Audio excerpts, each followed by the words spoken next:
You dream of a career with better pay, benefits, and hours, but you're not sure about going back to school full-time. At Miller Mock College, we can help. We offer programs that are affordable and flexible to fit into your busy life. Most can be completed in less than 2 years.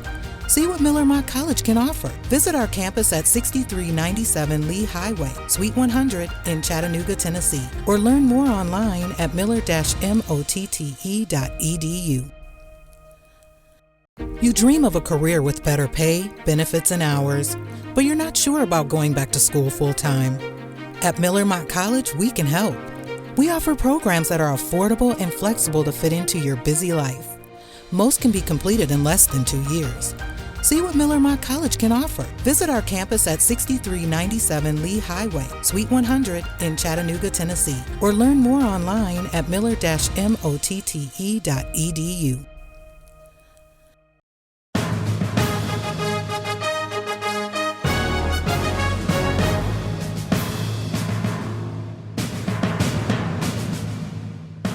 Thank you for taking time out of your day to listen to our podcast. This is I Compete, Building Your Empire with John Hewitt, live from the castle. Hi, I'm Roberta Barrett. I'm John Hewitt's producer. You might be asking, who is John Hewitt? Well, he is the Hewitt in Jackson Hewitt Tax Services. If you want to find out more about John Hewitt and what he's currently doing, go to loyaltybrands.com. That's loyaltybrands.com, or find John T. Hewitt on LinkedIn or Facebook. John Hewitt's made over 1,000 millionaires, and you could be the next one.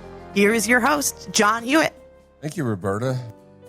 Well, it's so appropriate that we're taping this at 10:40, since D Angelo, my guest, has been in the tax business since about 1971, 72, so 50 years, and I have 52 years. So welcome, D Angelo. Thank you, John. So 50 years is a long time. That says something about your age. Do you recall how you got in the tax business? Well, I got into the tax business because of you. There was, I needed some work, and there was an opportunity to do some part-time work during the winter in Buffalo. And it was mathematical, which was checking tax returns. And you told me that there was an opening, and they were short employees, and I literally could work as many hours as I wanted to. And quite frankly, I did enjoy it. And what was good about it? Well, it was flexible. I mean, hours. I only had to work seasonal, and I was like 17 at the time. And though I had my own apartment, getting paid any kind of money felt like I was a millionaire. And so you get to work, and then you could look for other work in the off season. But in the meantime, you still could collect some unemployment or whatever to get by. But it did get me started, and then later on, I pursued, becoming a tax preparer, and then ultimately got a job as a district manager. I'm going to test your memory, and I learned a valuable lesson in salesmanship from you very early in my career. And the guy's name was Frank. You remember Frank? Well, yeah. When I tell you the story, you may remember his last name. I'm sure he's long since passed because he was a lot older than us. But Frank, what we would do at H&R Block when we worked together is we would check the tax returns, not just for accuracy, but if the price was accurate. And if the price was not accurate, if it was within a few dollars, then we just let it go. But if it was significantly overpriced, we never went back to a customer for undercharging. But we went back, and if it was overpriced, and gave the customer a refund. So I remember the checking department came to me. I was the assistant district manager of about 20 offices in Boredom, was working as a taxpayer in one of the offices. And back then, the average fee was only about $10 for a tax return. And this is 50 years ago. But this one tax return, the fee, it was a complicated return. The fee came up to about $25, and you had charged the customer $43. So we called you up and said, you need to call the customer and tell them we're going to refund them $18. And do you remember what you told me? Yeah, I just distinctly remember. I told you that the client not only was happy, he gave me a tip. A $20 tip. Yeah, and you remember what you did during the interview that made him happy? I told him how much I saved him. I told him how much money I saved him, and that's all I can remember. The way that I recall is each time you found a deduction out of the return, like income averaging or itemized deductions or some credit, there was about 4 or 5 things you found. And each time my memory was that as you saw the deduction and the change in this refund, you told them, they said, Frank, I income averaged for you, and that saved you $272.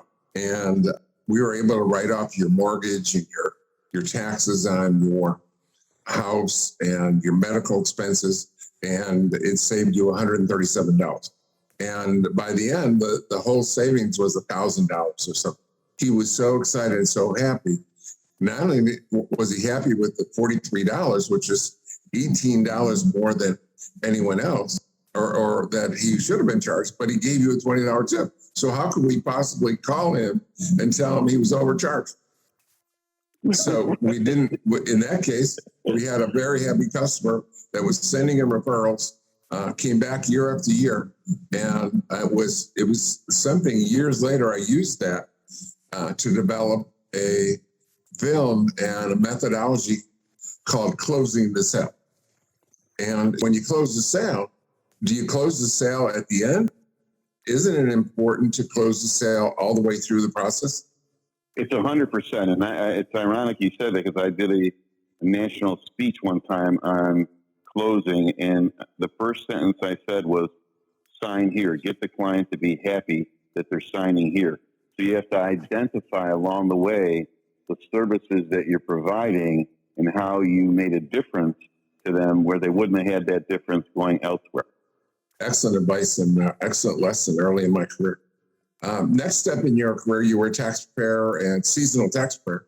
And then at some point, a new regional director came to town, and his name was Bill Birchmeyer. How did you get an interview with Bill? Well, his girlfriend, then future wife, liked my attitude, and I'll never forget what happened. I don't know if I've ever told you the story, what happened during the interview, but he didn't really like me, but he agreed to interview me. And at the time, I had just turned 21, and I didn't really have any experience as a leader, but he did give me the interview. And the truth of the matter is that I was excited, but at that point in time, I had things going on, and I wasn't, it wasn't like life or death that I get the job, but at least it was a great opportunity. And then talking about making a sale, I will never forget this the rest of my life. At the end of the interview, it was a Wednesday, and he says that we'll call you next week. We've got a few other candidates. He said, they all had more experience than I did. They were all older. They had more education than I had.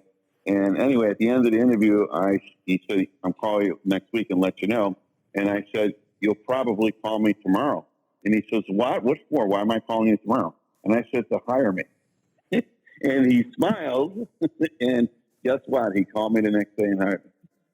I guess you like my optimism. Yeah, I remember the story a little different. I probably have it wrong because I wasn't there. But the way that I remember the story is at the end of the interview, you said, what are my chances of getting the job? And he said something like 50 or 60%. And as I recall, you said, I read that as 80 or 90%. That did come up. You have a great memory. That did come up. But the other thing about the calling was also there. Yeah, that did come up. You became a district manager over how many offices? At that time, there were 10.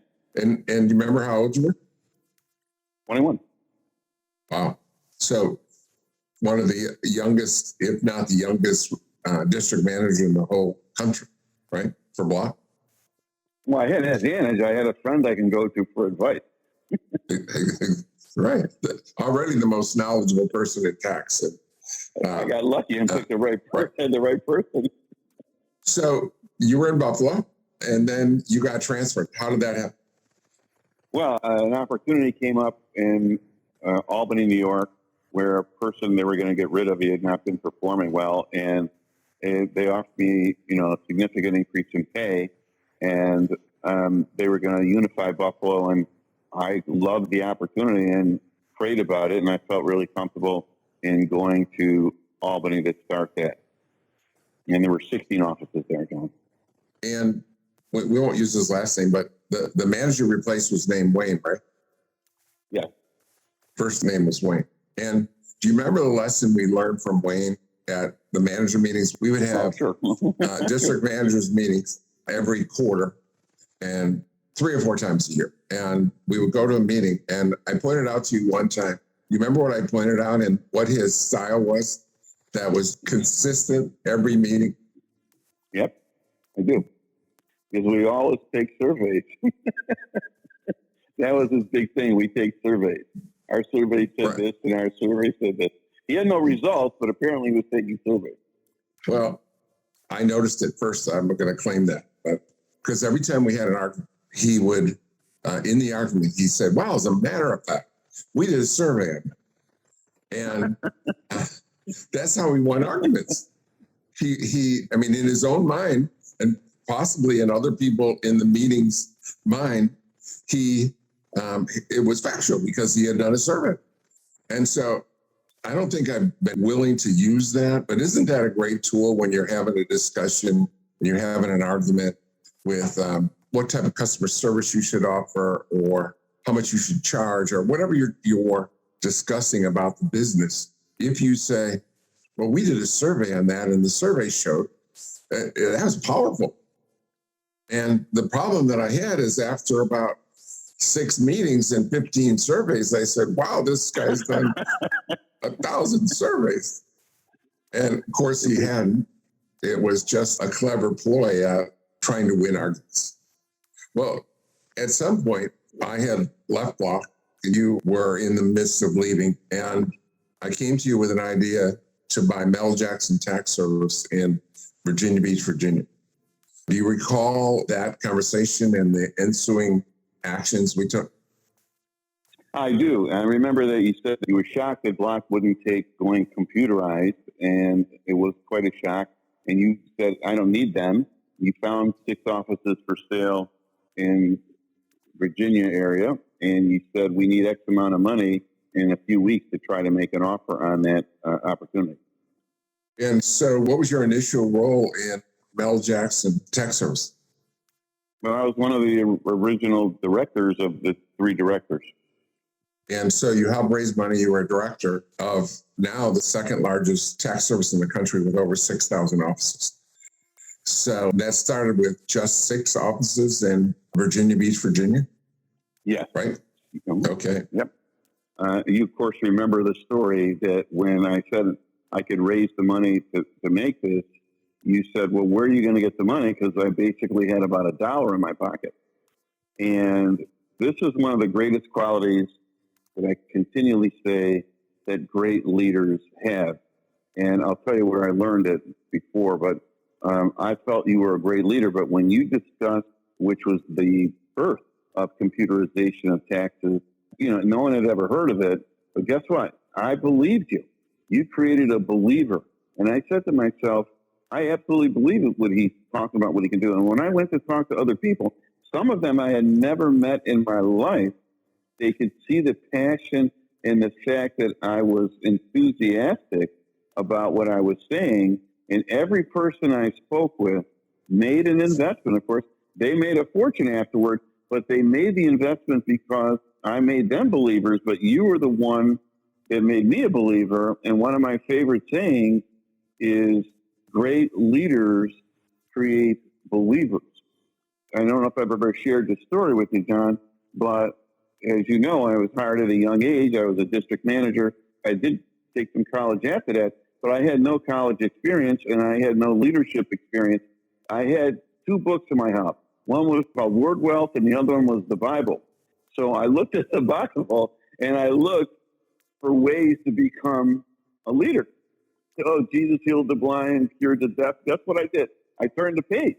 And I did this interview one time on the 700 Club. But then when I said, oh, he created believers, those believers created disciples, I said, that's a great leader. And that's still occurring today. And that's what you taught me to do, create believers to ultimately create disciples who then create other believers. Absolutely. I think to build great companies, extraordinary company with thousands of offices or a public company that's worth hundreds of millions or billions of dollars, I think you have to have one skill. You have to have the skill to convince everyone involved that you have an accurate vision. And that includes your employees, your investors, your directors, your stockholders, your vendors. Everyone has to get on board and understand that. And the ability to have an accurate, optimistic view of the future and then to be able to share that is critical, I believe, in massive success. So you left Block, and then what'd you do? Well, I was always fascinated to get my financial services or brokerage license. I wanted to work in the financial industry. So I did get my license, and I worked as a broker for a firm, where I originally started out as part-time, but then it was just so lucrative and I was having fun, I decided to do it full-time. And you started doing that full-time. Were you working for a broker, or were you an employee? No, I was commission only, and I worked for, we'll call it an agency, and, I was learning along the way, but I was doing quite a bit of sales because I knew how to market, and people believed me when, I created believers. And we were using another service, a third-party money management, which is very common, called advisory services, and we were using several of those. And then I said, well, why are we using them? We're putting in millions of dollars. And I talked them into letting me start a new one. I hired an investment advisor who was my former secretary's husband, and we started a company called North American Capital Timing from scratch within this little agency. That company started to generate more money. It went up to $200 million in management and generated more money than the entire agency. And so as time progressed, and then I had to move to be closer to Mel Jackson operations. That was in Albany, New York. I moved to Virginia Beach, and then we sold that. And then later on, I decided, thinking the same way, well, I can start our own brokerage firm. And I created a group of guys that would come over. Not all of them came, and I knew that was going to happen. Not all of them would come to the altar, even though they promised they would. But we started a company from scratch, and we only had about 4 different groups. And I said that we could be bigger than the former company that we worked for. And of course, many people thought we were crazy. And I said, well, if we're good in 5 years, we'll manage $50 million. We'll manage, maybe $1 billion. And that we grew that company. The whole intention of that company was very unique. And that was that I wanted to give the entire equity. And that's a fantastic thing about the franchise world, is that when you build your franchise, you build your business, you're working just as hard as you would at a job. The thing in a job is you don't get any equity. When you build up your own business, if I own a franchise, on the corner of Main and First Street, guess what? That business has a value. That value is mine. You're creating a future value along with the revenue that's perpetual. And that's kind of what I did in the financial world. I said, why don't we capture all the revenue and the equity that we're creating? And that's what we did. So how many years were you there? 14. We grew to 1,100 advisors, 16 billion under management. We were broker dealer of the year 8 times in the country. We had offices. There were advisors in every state. And like many companies, there were internal conflicts of interest and power mongers, et cetera. So I didn't feel comfortable being there anymore. The whole thing had switched, but we created a lot of equity for a lot of the people, and we got the vision done. And then when you left there, where did you go? Well, I went to work helping with various projects at Liberty Tech, and I was a board of director when that company had filed to go public because of my tax experience, as you mentioned. And I enjoyed working at Liberty because, there were some aggressive things that you were trying to do there that no other company had tried to do. Nationalizing various brands, expanding into the Latino market, just doing some kinds of aggressive thinking that no other company is really at that stage. And it was quite fun. So somewhere in that period, you wrote a book. And tell us about the book and why you wrote it and What's the major premise? Well, all my life, I've always been optimistic, and I'm fairly happy all the time. And one of the things that people say, well, how do you deal with the traumas and the dilemmas that come in life, and they do come? The Bible says that when tribulation comes, count it all joy. It doesn't say if tribulation comes. It says when it comes. And I always said to myself that no matter what happens, my favorite four-letter word is you have to say next, which ironically was the name of the financial company that I started, because I wanted to teach people to say that no matter what happens, you have to say next. This is what I've got to do now. So I wrote the book. I felt inspired, quite frankly, from a heavily inspiration to write the book. I was lucky. Became a New York Times bestseller, but I want to explain that as the book was being published, I had talked to multiple corporations. I think it was 6 of them. Liberty Tax was one of them, a national Christian group. I can go on and on. But there were 6 companies that agreed to buy the book once it was published.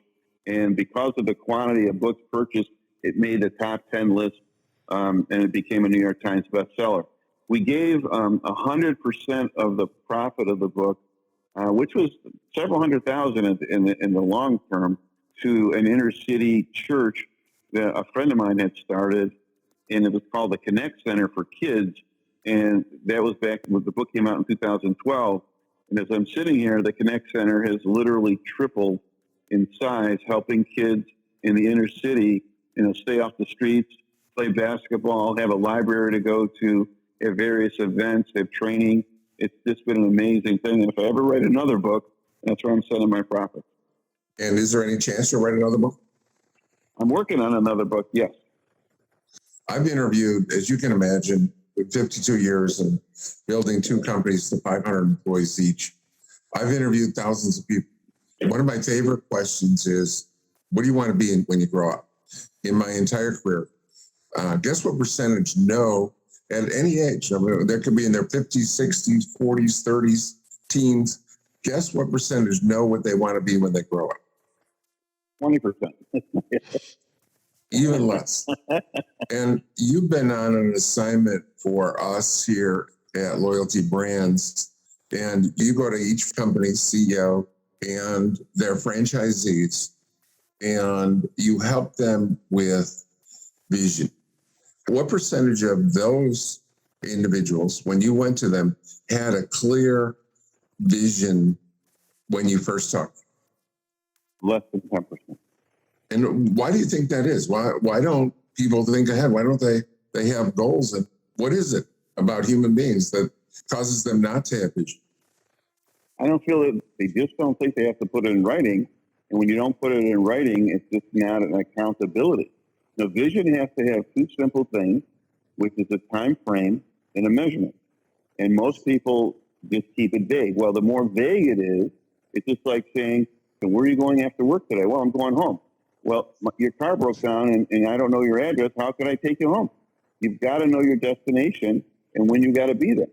So people don't write it down. And I always say vision is like a seed. If you keep it in your pocket, it's not going to grow. But you can plant it a lot of places where it will grow. Some places it won't, but many places it will. But unless you know what that seed is, meaning what is the intention, the definable intention, and the period, the measurement period. The example I give them all the time, John, is the Super Bowl. This year, I've got tickets to the Super Bowl at the 50-yard line. Who wants to go? Everybody would raise their hand. And I said, great. I said, guess what? They're doing something different this year.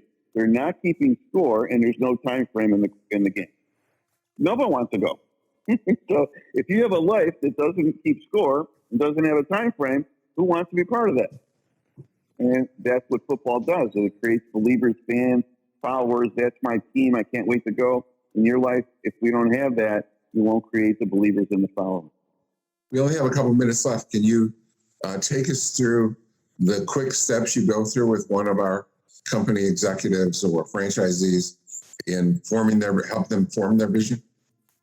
Well, the first thing I said is that the vision is about their future and that they can bring things into reality that don't currently exist. And I tell them, it's okay to think big. Don't worry about the obstacles.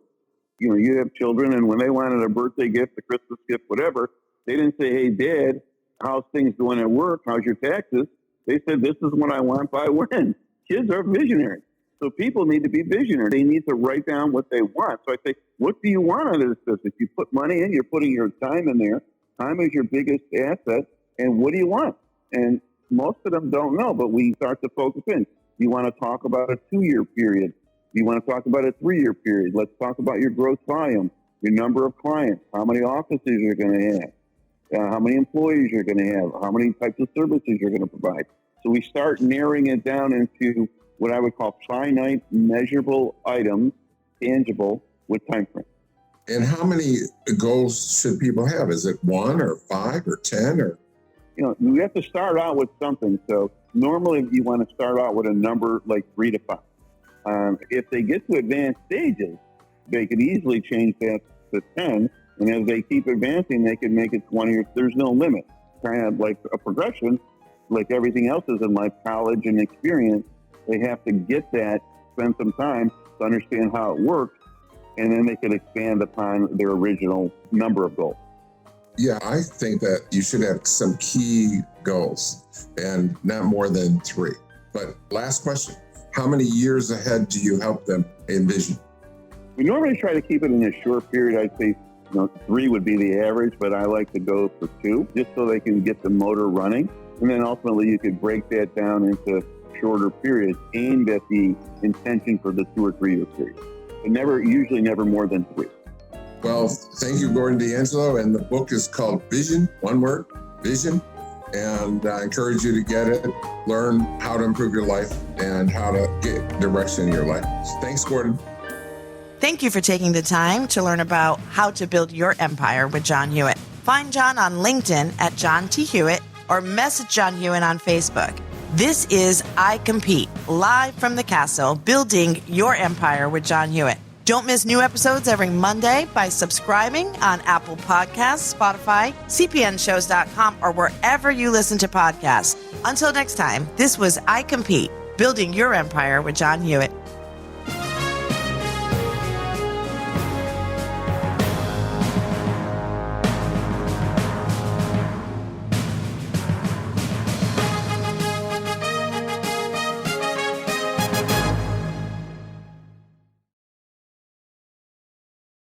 You dream of a career with better pay, benefits, and hours, but you're not sure about going back to school full-time. At Miller Mott College, we can help. We offer programs that are affordable and flexible to fit into your busy life. Most can be completed in less than 2 years.